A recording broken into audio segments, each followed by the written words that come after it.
Oi, eu sou a Luísa, eu tenho 27 anos, eu moro na comunidade Forquilha do Rio, que pertence ao distrito de Pedra Menina, que está situado na divisa dos estados de Minas Gerais e Espírito Santo, e trabalho na produção de cafés especiais do Caparaó juntamente com a minha família. Eu nasci aqui mesmo, parte da minha infância eu passei aqui na Forquilha do Rio e a outra parte eu passei na região do Paraíso, que é um pouquinho abaixo. E no ano de 2019 eu retornei aqui para Forquilha do Rio. Foi quando eu fiz um curso de degustação e classificação de cafés especiais e eu decidi que eu seguiria, né, na minha profissão, na produção de cafés especiais, que foi quando de verdade eu me apaixonei pelos cafés especiais. Sobre a minha infância, as minhas principais lembranças são que eu morava ainda mais perto do Parque Nacional do Caparaó, então eu tinha mais proximidade com a natureza, mas a minha família ainda não produzia cafés especiais. A gente sempre trabalhou na produção de cafés, mas os cafés especiais eles surgiram nos últimos anos. O meu sonho de infância era ser freira, e aí esse sonho foi até os meus 15, 16 anos, foi quando eu mudei de opinião e resolvi que eu queria ser nutricionista. Essa era uma ideia inicial. E quando eu formei no ensino médio, eu tinha 17 anos e as opções de curso eram um pouco distantes e um pouco fora da minha realidade por conta de ser em outra cidade e eu ainda ser menor de idade. Foi quando eu passei no vestibular da UENG, que é a Universidade do Estado de Minas Gerais, para o curso de Biologia, Ciências Biológicas. Foi o que eu me formei. Então, eu sou formada, tenho licenciatura em Ciências Biológicas. Mas, ao terminar, assim, o meu curso, gosto muito, sou completamente apaixonada por isso, mas não é uma profissão que eu quero seguir para minha vida. O café foi algo que surgiu na metade desse caminho e mudou de fato, né, a minha rota. Hoje eu também sou funcionária pública, eu passei num concurso para secretária escolar e aí eu tenho uma carga horária reduzida e trabalho como funcionária pública durante os dias da semana, a parte do dia. E a outra parte eu dedico durante a semana exclusivamente ao café, vendas, atender cliente, degustação de café, separação dos lotes, e aos finais de semana é totalmente dedicado à cafeteria. Eu atendo a cafeteria aos finais de semana e feriado, e aqui nós trabalhamos todo mundo em conjunto, a minha mãe, meu pai e meu irmão, toda a produção do café é familiar mesmo, então meu pai e meu irmão eles ficam dedicados ao serviço da lavoura, na parte da colheita, e o pós-colheita fica por parte, né, por conta minha e da minha mãe. Tanto a separação no terreiro e a classificação e a degustação dos cafés fica por minha conta. Então a gente separa os lotes, destina aos clientes. Hoje a gente já tem uma série de clientes fixos, então, que tem um perfil sensorial de café específico.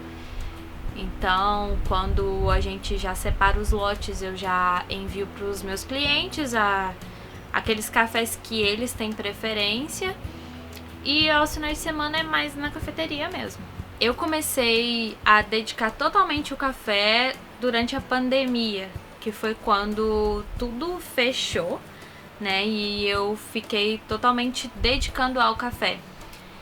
E aí, nesse ano, foi o ano que a gente separou alguns lotes e enviou para uns concursos. No ano de 2020, foi o primeiro ano que eu participei do concurso estadual de cafés, que foi promovido pela Emater, do estado de Minas Gerais, e aí eu consegui o terceiro lugar, né, no geral do estado. E foi a mulher com maior pontuação naquele ano.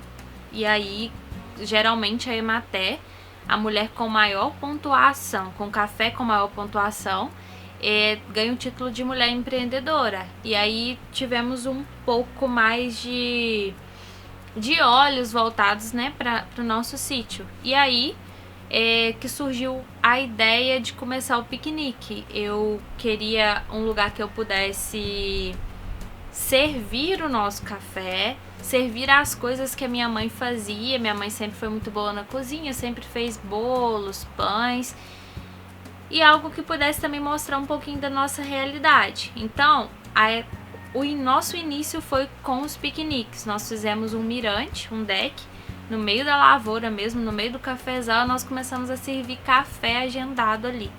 Nós começamos no início de 2021 e por ter uma repercussão, por ter um público, né, uma procura maior, nós começamos com a ideia da cafeteria e a cafeteria surgiu a partir disso. Hoje nós temos a cafeteria, que nós servimos os nossos cafés e os nossos produtos, e nós temos também o piquenique, que foi a nossa ideia inicial, que nós continuamos atendendo. A cara de mulher e jovem aparecer nessa questão da produção do café ainda é algo muito novo. Então, realmente, a gente ouve muitos comentários, né? Como que você é uma produtora de café? Quem produz é seu pai, quem produz é seu avô. Mas a realidade hoje, né, da produção de café, ela envolve muito mais do que ir na lavoura e colher o café. Então tem todo um trabalho antes e todo um trabalho depois. Um trabalho de marketing, um trabalho de venda, um trabalho de mostrar o produto. Então eu tento observar sempre pelo lado positivo, porque a realidade, né, quem vive é só a gente. Então os comentários que a gente ouve, procuro deixar de lado e mudar também talvez essa visão, né, de que a produção de café é só de um público masculino. E só de um público mais velho também. Hoje o jovem, a mulher tem muita oportunidade na roça do que não tinha há muito tempo atrás. É um privilégio morar aqui e às vezes durante os dias a gente perde isso. Eu gosto muito de assistir aos sinais de tarde, então sempre quando tem um pôr do sol, sempre quando tem um céu estrelado, eu sempre tô ali olhando, analisando, tirando foto e filmando. E são essas horas que eu me dou conta do quão bonito é e o quão privilégio eu tenho de morar aqui.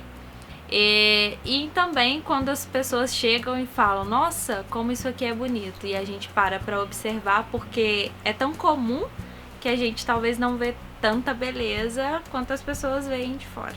Hoje a minha principal inspiração, e acredito que a principal inspiração de toda a minha família, é meu avô. O meu avô, ele sempre dedicou muito amor ao que ele fazia. Então, antes, aqui na Forquilha do Rio, que é a nossa comunidade, não tinha produção de café.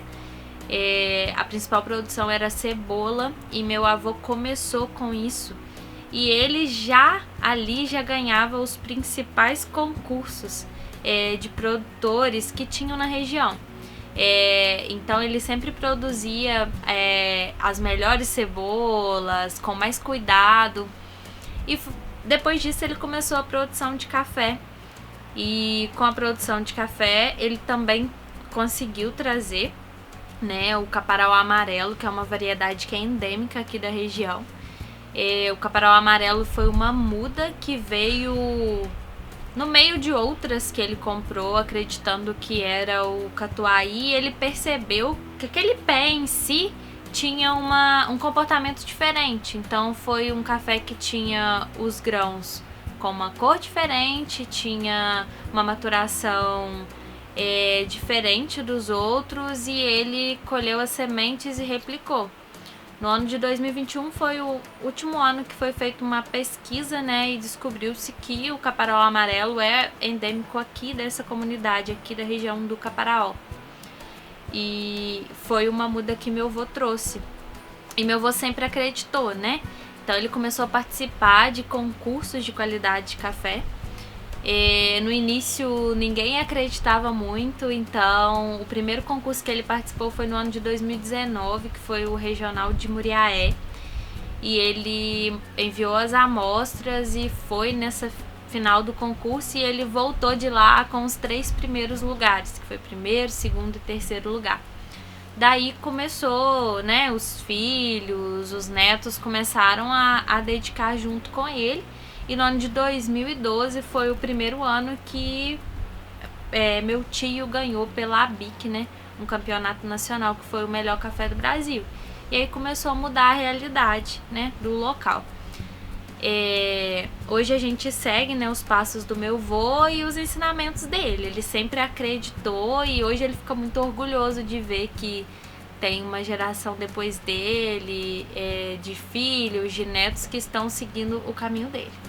Daqui 10 anos eu espero continuar estando aqui, vivendo do café e já ter feito muitas viagens dos sonhos. E felicidade pra mim é conseguir tomar o meu café no meio da natureza, seja numa cachoeira, seja no alto de uma montanha ou seja aqui no meio do cafezal.